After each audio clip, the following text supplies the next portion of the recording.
Bonjour les amis, nous sommes mercredi et aujourd'hui c'est la vidéo par rapport à la méthode ESPER et ce sera la vidéo ESPER numéro 8, j'ai pris des petites notes.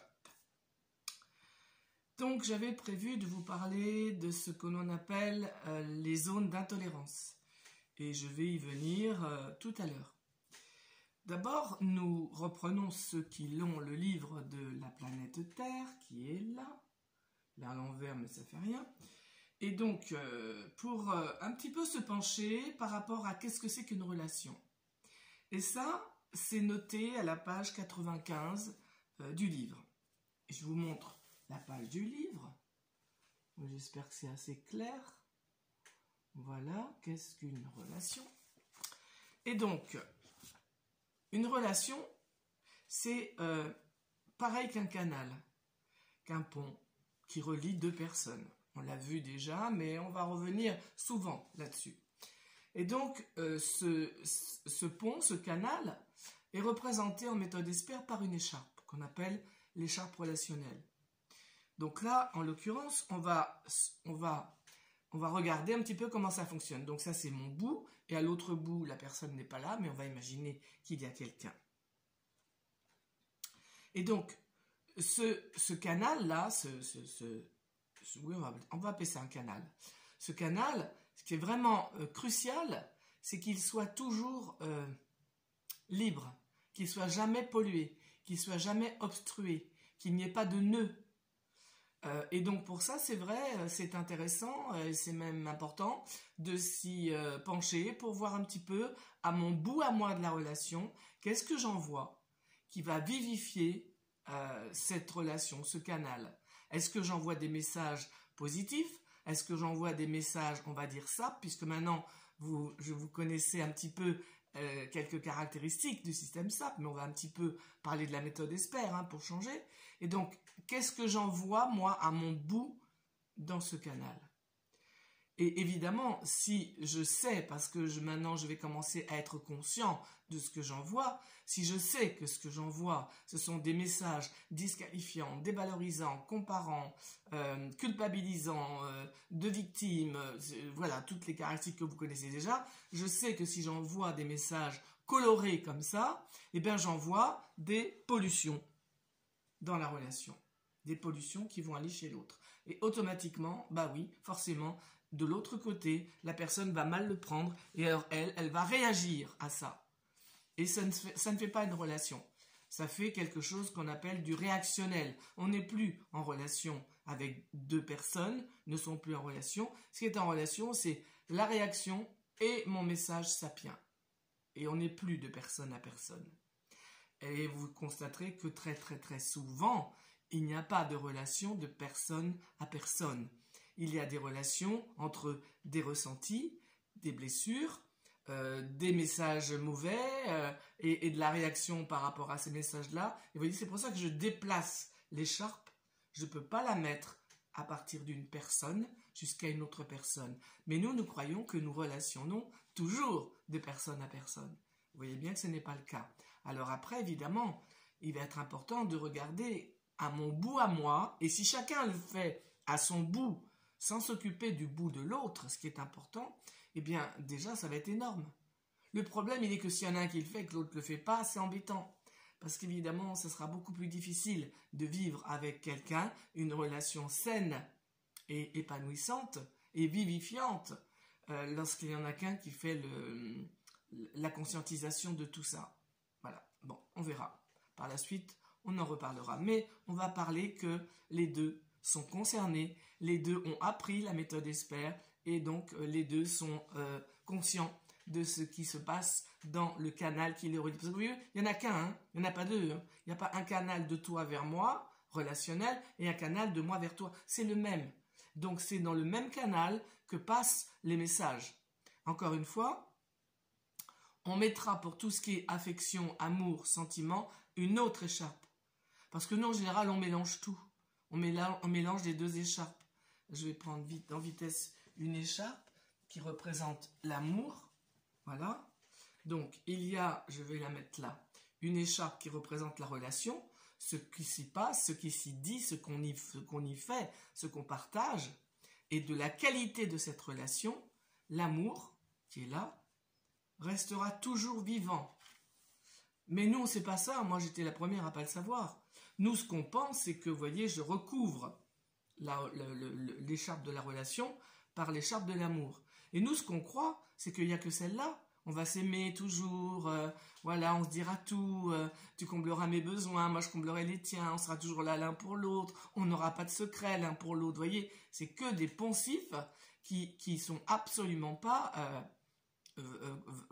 qui vont certainement pas alimenter une bonne relation, mais plutôt tout le contraire. Donc, c'est important de dissocier les deux, et l'amour restera toujours vivant si la qualité de la relation est bonne. Qu'est-ce qui fait qu'on se sent aimé? C'est pas l'amour. Si toute la journée je dis à ma conjointe « Ah bah toi de toute façon t'es trop grosse » ou « Bah ça m'étonne pas de toi » ou « Voilà, j'étais sûre que de toute façon tu pourrais pas faire ça », voilà. Si on envoie régulièrement des messages sapiens, bah, et qu'après le soir on va dire à son compagnon ou à sa compagne ou à sa fille ou à son fils « Tu sais, je t'aime », est-ce que vous pensez que tous ces messages caca vont permettre à la personne de se sentir aimée? Non. Alors qu'est-ce qu'elle va faire avec ça? On ne sait pas. Il y a plusieurs possibilités. Mais on ne parle pas de ça pour le moment.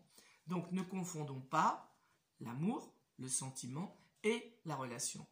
Et à partir du moment où deux personnes s'aiment, quelle qu'elle soit, parce qu'il y a l'amour-sentiment, mais il y a aussi, on va dire, le sentiment affectif. Même deux personnes, deux collègues de bureau ne sont pas forcément dans un amour sentimental, mais il y a quand même une relation qu'on va appeler une affection, une attention, une intention, voilà, c'est quand même de l'affection. Et c'est la qualité de la relation qui va faire sentir l'affection ou le sentiment. Et donc c'est important si on se responsabilise, et c'est un des outils fondateurs de la méthode ESPER. Je me responsabilise par rapport à tout ce qui vient de moi et qui va chez l'autre, et par rapport à ce que je fais de ce qui me vient de l'autre. Je ne vais plus l'accuser, lui dire d'être différent, l'obliger à changer. Je ne vais plus être chez l'autre. Je suis toujours chez moi. Donc, est-ce que je laisse circuler à mon bout à moi les messages? Est-ce que la relation est fluide? Est-ce que ce canal est sain? Vous savez, si la méthode ESPER veut dire écologie relationnelle, énergie spécifique pour une écologie relationnelle essentielle, ben, il y a le mot écologie dedans. Alors on s'occupe très bien de l'écologie, on va dire, par rapport aux déchets, mais on ne s'occupe pas vraiment de l'écologie par rapport à la relation. Or, tout est vivant, tout est du vivant. Et le vivant, ben oui, il y a des déchets. Qu'est-ce qu'on en fait? Est-ce qu'on en fait le moins possible? Puis quand il y en a, qu'est-ce qu'on en fait? Est-ce qu'on jette ses papiers dans la rue, ses mégots dans la rue? Qu'est-ce qu'on en fait? Est-ce qu'on laisse les crottes de chiens sur le trottoir? Qu'est-ce qu'on fait d'une façon écologique par rapport à la vie? Et qu'est-ce qu'on fait d'une façon écologique par rapport à la relation? Donc voilà. Je ne sais pas si je vous l'ai dit, mais ça c'est la page 95. Voilà. Et du coup, en faisant le lien avec ça, à la page 97, il y a, dans une relation de non-dépendance, parce qu'il s'agit de ça, hein, on est interdépendant mais pas dépendant. Alors que nous, dans notre concept ancestral, judéo-chrétien, on pourrait même dire, ou culturel, c'est la dépendance. Hein, je suis ta femme, t'es mon mari, t'es mon fils, tu m'appartiens. Voilà. Alors qu'en fait, c'est pas ça du tout. Hein. Personne n'appartient à personne. Même moi, je ne m'appartiens pas. Alors. Donc, chacun se sent responsable de son bout et se comporte ou s'engage à apprendre à se comporter en cohérence avec cette responsabilité. Donc, je prends la responsabilité à mon bout à moi de ce que je dis, de ce que j'exprime et aussi de ce que je ressens et de ce que je fais. Chacun va faire la même chose. Et on ne sera plus dans le tu. T'aurais pas dû, tu devrais pas, je te connais, c'est à cause de toi. D'accord?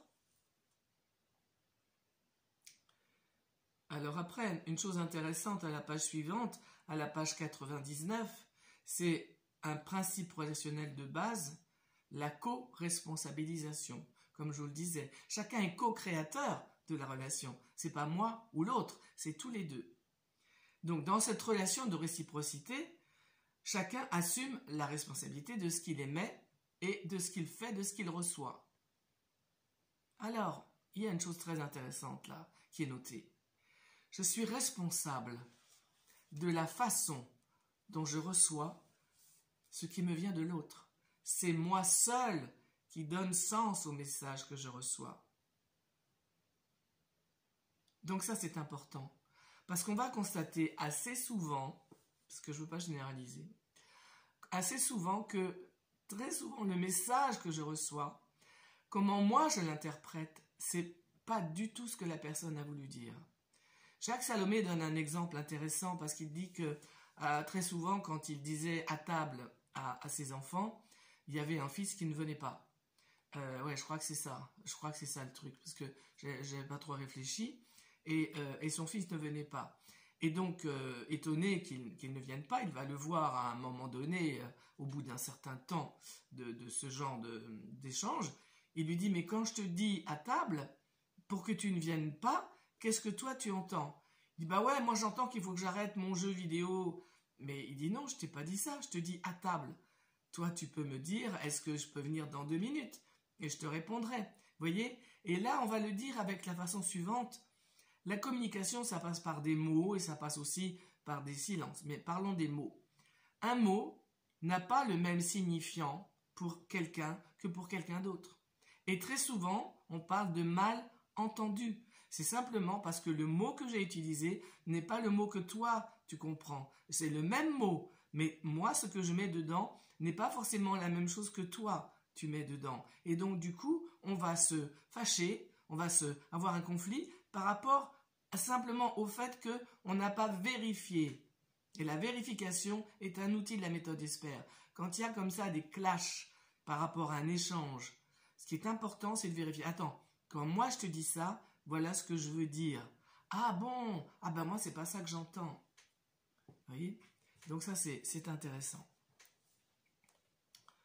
Et donc, c'est moi qui donne sens au message. Et l'autre est responsable de la façon dont il reçoit le message. Je ne vais pas dire à l'autre, tu ne devrais pas me dire ça comme ça. Non, non, non, chacun est responsable.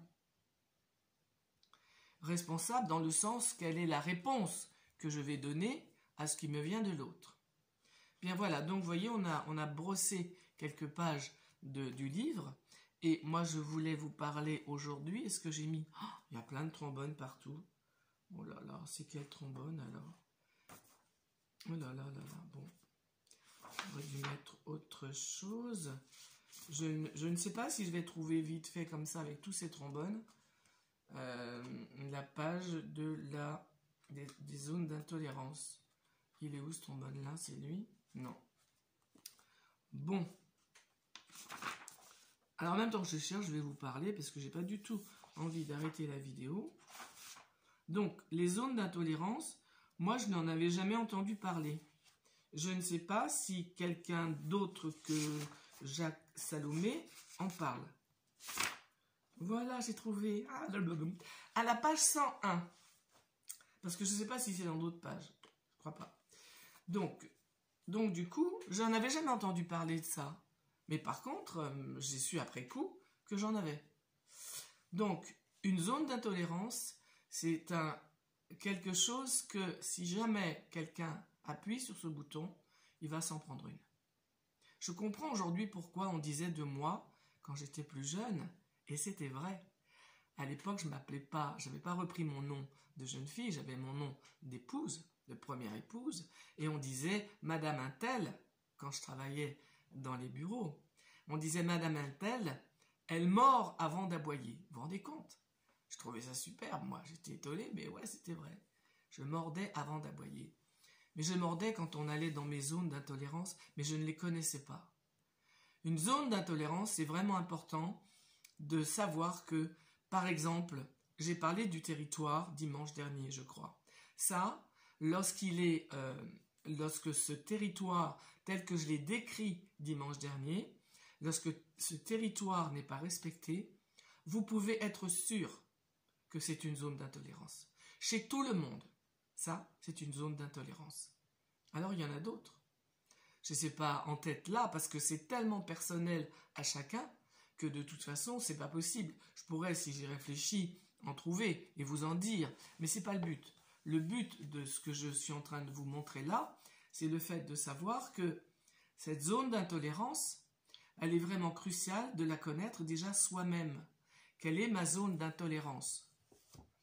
Parce que, effectivement, ce qui va être bien, c'est que la personne qui nous aime, qui normalement est bienveillante et respectueuse, puisse respecter ces zones d'intolérance. Si quelqu'un, par exemple, ne supporte pas être interrompu quand il parle, d'accord? On s'interrompt souvent quand on parle. C'est vrai que ce qui serait bien, c'est d'attendre, de se taire et d'écouter l'autre. Mais il y a aussi des outils pour l'écoute et je vous en parlerai, hein, des outils pour l'écoute. Donc, imaginons que quelqu'un ne supporte pas être interrompu. C'est chez cette personne une zone d'intolérance. Lorsqu'on est interrompu et que ce n'est pas une zone d'intolérance, bon, ça va nous parasiter, d'accord? Mais bon, soit on va partir avec l'interruption de la personne, ce qu'elle nous amène, ou alors on va continuer sur son propre sujet, ou alors on va même pas forcément le relever, si ça n'est pas une zone d'intolérance. Lorsque c'est écoute, laisse-moi finir de parler là quand même, j'ai pas terminé. Vous voyez, quand on sent que c'est réactionnel, aïe aïe aïe, on touche une zone d'intolérance. Alors à partir du moment où on le sait, c'est-à-dire moi, si je suis avec quelqu'un et que je constate, parce que ça m'arrive d'interrompre aussi, quand la personne est trop longue, quand elle ne trouve pas ses mots, quand voilà, il y a des personnes qui sont longues à exprimer quelque chose, et moi je peux être impatiente, ce qui est pas top, d'accord, hein? Bon, mais je ne suis pas parfaite, et donc ça peut m'arriver, mais que j'entends la personne réactionnelle par rapport à ça, je me dis, moi, oula, là, il y a une zone d'intolérance. Donc, je vais être d'autant plus attentive à ne pas l'interrompre que je sens qu'il y a une zone d'intolérance. Donc, après, ça dépend des personnes. Moi, j'avais une zone d'intolérance très forte par rapport au territoire. Je ne supportais pas qu'on rentre dans la pièce qui était à moi. Et oui, qui était à moi. Je ne supportais pas qu'on fouille dans mes affaires. Je ne supportais pas que... Je supportais pas. Alors, donc ça, c'est important. Déjà, pour l'autre personne, de savoir quelles sont les zones d'intolérance des personnes qu'elle côtoie. Et puis après, voilà, si elle est respectueuse et aimante, elle ne va pas y aller. Ou alors elle cherche la provocation, elle cherche la bagarre. C'est dommage. Mais il y en a des gens comme ça. C'est purement sapien.